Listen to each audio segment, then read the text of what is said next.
Hello everyone, आप सबका स्वागत है आपके अपने चैनल में। गाइस, यहाँ पे हम एक चीज़ देखेंगे कि आज जैसा था कि क्रिसमस से पहले अभी कल एक लास्ट ट्रेडिंग सेशन है, इसके बाद 25 को हॉलीडे है क्रिसमस पे। तो यहाँ पे हम देखेंगे कि आज जो एक्सपायरी थी उसके अकॉर्डिंग क्या मूवमेंट मिली है। जो अपना कल व्यू था उसके अकॉर्डिंग मार्केट में आज क्या मूवमेंट हमें देखने को मिली है। प्लस 3 से 4 और ट्रेडिंग सेशन बचे हुए हैं। ओवरऑल देखेंगे 5 मतलब अप्रॉक्स एक वीक के अप्रॉक्स आसपास मान के चल सकते हैं कि लास्ट ट्रेडिंग सेशन बचा है और फाइनल एक्सपायरी जो है इसकी वो हमें इस मंथ की 3rd मिलेगी। क्रिसमस से पहले की एक्सपायरी हो चुकी है। जहाँ तक है जितने भी बड़े FIDI होंगे वो यहाँ से अपनी पोजीशन एग्जिट कर चुके होंगे और नहीं तो कल होने के चांसेस मिल सकते हैं।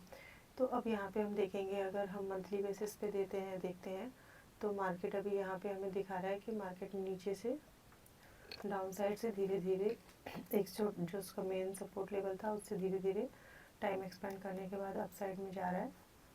वीकली बेसिस पे देखें और मंथली बेसिस पे भी अगर हम देखते हैं तो यहाँ पे हमें ये दिख रहा है कि 2 मंथ के अप्रॉक्स जो होने वाला है मार्केट एक रेंज में ही अभी प्ले कर रहा है।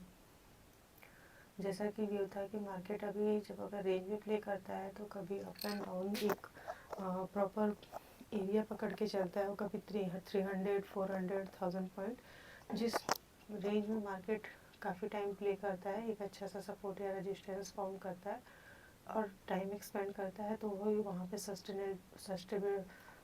सस्टेनेबल आगे मूव किसी भी डायरेक्शन में आने के चांसेस बनते हैं। तो अगर हम यहाँ से देखते हैं तो मार्केट अगर हम डाउन साइड से देखेंगे तो अप्रॉक्स 500 पॉइंट की मूवमेंट अप साइड में दिखा चुका है और ये जो क्लोजिंग मिली है वो हमें अप्रॉक्स आप कह सकते हैं 450 पॉइंट्स के अप्रॉक्स में फुल क्लोजिंग मिली है। और यहाँ पे अगर हम देखेंगे तो एक यहाँ पे जो डब्ल्यू पैटर्न फॉर्म हुआ था मार्केट उसी डब्ल्यू पैटर्न के पास में अब यहाँ पे फिर से अगेन एक अनडिसाइडेड कर्नल बनाया फॉर्म किया है और जिसमें देखेंगे कि ये मूव जो आई है वो आज की मूव हमारी कल की एनालिसिस के आधार पे क्या हमें आज मूवमेंट देखने को मिली है। तो अगर हम यहाँ पे देखते हैं तो मार्केट सबसे पहले क्या होता है कि गैप अप खुलता है ठीक ठाक पॉइंट 70 80 100 पॉइंट के आसपास में गैप अप होता है। गैप अप होने के बाद मार्केट में जैसा कि अपना व्यू था कि मार्केट अगर गैप अप खुलेगा तो गैप अप खुलने के बाद 26,200 से लेकर के 26,210 का जो स्विंग होगा मार्केट वहाँ पे उसके लिए एक रेजिस्टेंस का स्विंग है।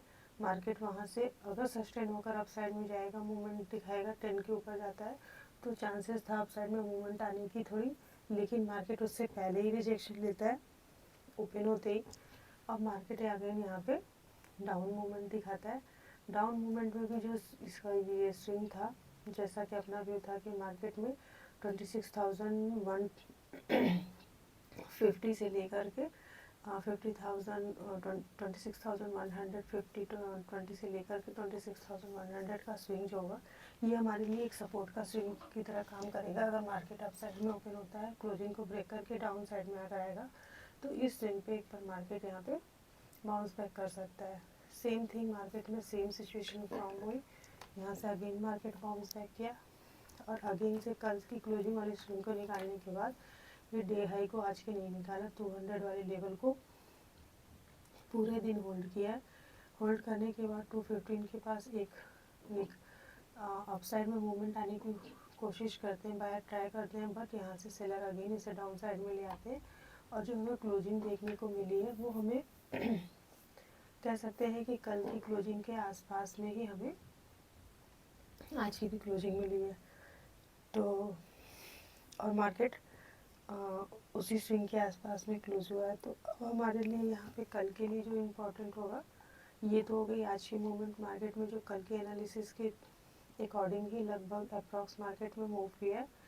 हाँ, बहुत बड़ी मूव तो नहीं कहेंगे लेकिन हाँ ठीक ठाक मूव आई थी। और जिस मूव आने के पीछे का रीज़न क्या था कि एक्सपायरी जो थी उसकी वजह से थोड़ी सी मूवमेंट यहाँ पे देखने को मिली है। खुलते ही मार्केट में कोई एंट्री नहीं दिया, छोटे मोटे ट्रेड बने पर वो सस्टेनेबल नहीं थे, लेकिन सपोर्ट स्विंग से मार्केट के बाउंस बैक में ठीक ठाक ट्रेड बनाए।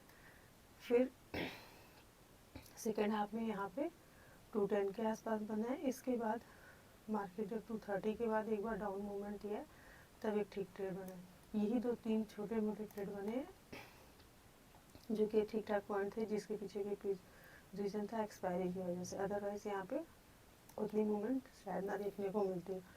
अब अगर हम कल के लिए देखते हैं तो कल के लिए अपना जो व्यू होगा कि मार्केट ने क्लोजिंग कल की क्लोजिंग के आसपास में मिला है, और जो अगर मार्केट के लिए हमें कल के लिए जो देखना होगा कि अगर मार्केट 26,170 से लेकर के 26,240 के बीच में या 35 के आसपास में ओपन होता है, इस स्विंग के बीच में ओपन होता है, तो हमें यहाँ पे ये देखना पड़ेगा कि मार्केट या तो क्लोजिंग को ब्रेक करके डाउन साइड में आएगा तो हमें डाउन मूवमेंट देखने को मिलेगी। वो अप्रॉक्स हमें पहले 100 वाले लेवल तक मिलेगी। इसके बाद फिर अगेन लो को ब्रेक करेगा, अगर तो फिर लो तक आएगा, और लो को ब्रेक करेगा तो अगेन हमें डाउन साइड में मूवमेंट मिलेगी। तो ये प्रीवियस डे का लो जो हमारा होगा 26,050 के आसपास, और उसे भी अगर ब्रेक करता है तो फिर ये गैप फिल के लिए शायद आ सकता है। दूसरी सिचुएशन यहाँ पे एक और हो सकती है। पहली सिचुएशन ये कंडीशन ये होगी। दूसरी कंडीशन ये है कि अगर मार्केट यहाँ से इसी स्विंग में ओपन होता है, ओपन होने के बाद ये क्लोजिंग को ब्रेक ना करे और लो को ब्रेक नहीं करता है, यहीं पे इसके लिए छोटा सा सपोर्ट है, तो मार्केट यहीं से अगेन अपसाइड में मूवमेंट दिखाए धीरे धीरे करते हुए ओपनिंग को ब्रेक करेगा 200 वाले लेवल को, 205.10 को, फिर आज के हाई को निकालता है। तो फिर यहाँ पे हमें मिलेगी जो मूवमेंट वो 210 के बाद 233, फिर 250 के आसपास, 250 से 55, फिर 277 वाले स्विंग के पास जाएगा,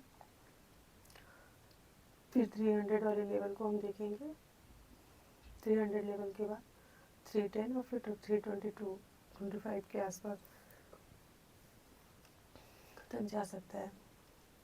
दूसरी सिचुएशन ये होगी, फिर यहाँ पे ऑल टाइम हाई के पास इसे रुकना चाहिए, विदाउट रुके जाएगा, मतलब विदाउट टाइम एक्सपेंड किए जाएगा, तो फिर ये यहाँ पे ट्रैप कर सकता है। अगर थोड़ा सा टाइम एक्सपेंड करके जाता है तो एक मूवमेंट दिखा सकता है। अगर ऐसा हो जाए कि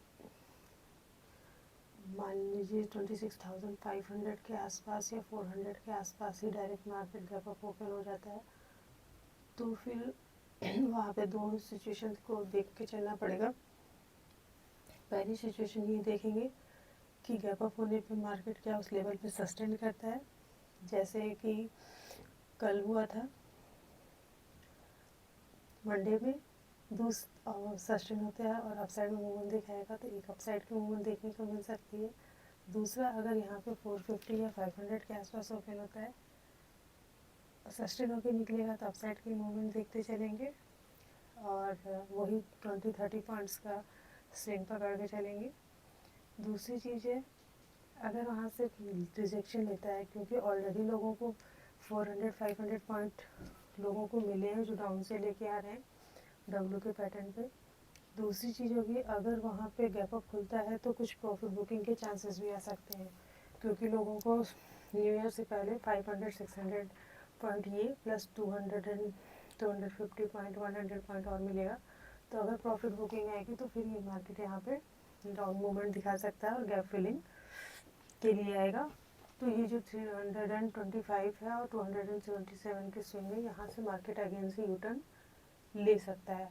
और नहीं तो अगर सेलर आते हैं, प्रॉफिट बुकिंग भी आती है, तो फिर मार्केट और अगर डाउन में आएगा तो फिर 250 और 200 वाले लेवल को भी दिखा सकता है। दूसरी सिचुएशन ये हो गई। थर्ड कंडीशन यहाँ पे ये बन सकती है कि अगर मार्केट 26,170 से लेकर के 26,100 या 130 के आसपास में ओपन होता है, और थोड़ा सा टाइम एक्सपेंड करता है, और 200 वाले लेवल या 177-80 के लेवल से अगेन रिजेक्शन लेता है, तो फिर ये हमें डाउन साइड में आएगा तो पहला टारगेट हम इस लो को देखेंगे, फिर डाउन में देखेंगे और गैप फिलिंग का देखेंगे। तीन चार सिचुएशन कंडीशन ओपनिंग का डिसाइड के आधार पे हमने देख ली। एक लास्ट कंडीशन ये भी हो सकती है कि मार्केट 177 से 200 या कह सकते हैं 230 के बीच में यहाँ पे ओपन होता है और टाइम एक्सपेंड करता है। एक्सपेंड करने के बाद ये किधर भी नहीं जाता है, सिर्फ एक यहाँ पे अगेन से इनसाइड कैंडल फॉर्म करता है, इस हाई और लो के बीच में ही टाइम एक्सपेंड करता रह जाए। एक छोटी मोटी मूवमेंट मॉर्निंग या इवनिंग सेकंड हाफ में देने के बाद मार्केट कोई मूवमेंट ना दिखाए और इसी में ही इनसाइड कैंडल फॉर्म करे, फिर अगेन निकलेगा तो नेक्स्ट एक्सपायरी हो सकता है कि एक मूवमेंट देखने को मिल सकती है। और कल नहीं, अच्छा हाँ, कल हो सकता है निफ्टी और एक मूवमेंट आने के भी चांसेस बन सकते हैं। मार्केट किसी भी डायरेक्शन में मूव कर सकता है क्योंकि थर्सडे को है यहाँ पे जो सेंसेक्स की एक्सपायरी होती है, वो सेंसेक्स की एक्सपायरी थर्सडे को ना हो करके कल होनी चाहिए। अगर कल यहाँ पे सेंसेक्स की एक्सपायरी होगी तो हो सकता है कि ये मूवमेंट हमें कल थोड़ी बहुत देखने को हो सके मिले। और फिर बचेगी फ्राइडे का मार्केट रहेगा ओपन, तो फिर फ्राइडे में क्या मूवमेंट आती है। तो आज तो ठीक ठाक है, निफ्टी में एक्सपायरी की वजह से थोड़ी मूवमेंट थी, अदरवाइज मार्केट ज़्यादा कोई मूव नहीं किया था। अब कल सेंसेक्स की एक्सपायरी है तो सेंसेक्स के अकॉर्डिंग यहाँ पे देखेंगे कि मार्केट में हो सकता है इस लेवल को निकाले तो एक जैसे सेंसेक्स मूव करेगा उसके अकॉर्डिंग शायद मूवमेंट आने के चांसेस रहेगा, लेकिन उसके साथ बैंक निफ्टी को भी मूवमेंट करनी पड़ेगी। अगर बैंक निफ्टी को देखते हैं तो बैंक निफ्टी में आज कोई भी ज़्यादा मूवमेंट देखने को नहीं मिली है। सुबह मॉर्निंग वाली इसी सपोर्ट स्विंग से जो मार्केट अप साइड में गया है और फिर सेकेंड हाफ में 12 o'clock के आसपास थोड़ा बहुत गया, नहीं तो फिर ये मार्केट टोटली साइडवेज ही रहा है। बैंक निफ्टी में ज़्यादा मूवमेंट नहीं मिली है तो निफ्टी में भी उतनी अच्छी मूवमेंट, इसी वजह से इतनी बड़ी मूवमेंट नहीं आई है। अब देखेंगे तो मार्केट प्रीवियस 2 दिनों से बैंक निफ्टी में एक रेंज में ही प्ले कर रहा है। ये अभी अपने राउंड लेवल को और अपसाइड में देखेंगे तो 500 लेवल के मतलब 400 लेवल के बीच में ही मार्केट 200 पॉइंट के जोन में ही टाइम एक्सपेंड कर रहा है। अगर इसके अपसाइड में निकलेगा तो एक अपसाइड में अच्छी मूवमेंट मिलेगी और डाउन में मिलेगा तो डाउन में, और इसमें भी देखेंगे तो दोनों की क्लोजिंग अप्रॉक्स आसपास में ही मिली है, तो मे भी चांसेस कल हो सकता है कि थोड़ी एक अच्छी मूवमेंट देखने को मिल जाए। फिलहाल आज के लिए इतना ही, मिलते हैं कल की एनालिसिस वीडियो में, फिर देखते हैं कि मार्केट में क्या अपने व्यू के अकॉर्डिंग मार्केट मूव किया है। अगर मार्केट यहाँ फ्लैट होके अगर एक डायरेक्शन में निकलेगा तो हो सकता है एक अच्छी मूवमेंट भी देखने को मिल जाए, और उसके पीछे का रीज़न हो सकता है क्रिसमस से पहले की मूवमेंट प्लस सेंसेक्स की वजह से एक्सपायरी में जो मूवमेंट मिले। तब तक के लिए